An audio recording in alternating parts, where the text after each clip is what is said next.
Oftentimes on a session, I'll hear from one party, Mr. J, it doesn't matter what I do, how much I do, it's just never good enough. And I'm getting depleted and exhausted and frustrated.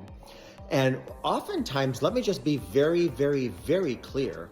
You probably are doing a lot. You probably are doing an amazing job in many areas. But let me just say this.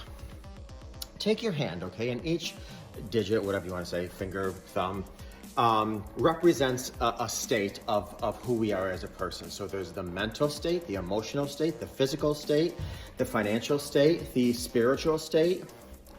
And what happens is so many times we are giving 100%, 90%, 95, 100% into the mental and the emotional, or maybe two or three of those things.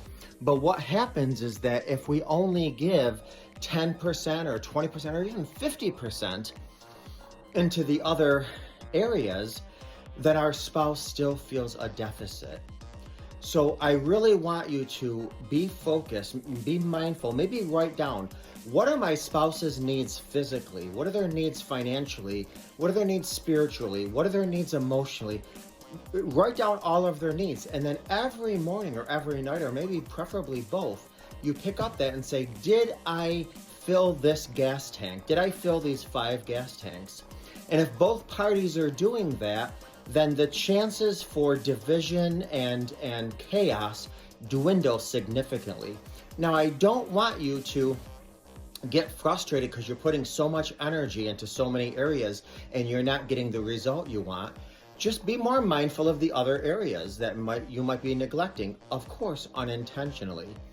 The not so good news is if there's betrayal in your past, then now you have 2 gardens where you have to do this now. You have to do the marital garden, these 5 things, and then you have to do the betrayal garden. So there's more work to do.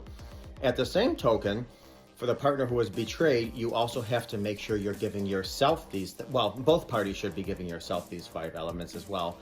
But that doesn't give you a get out of jail free card just because you didn't happen to step out of the relationship. It means that you have to be willing to absorb what your spouse is giving you, and that's going to take some work.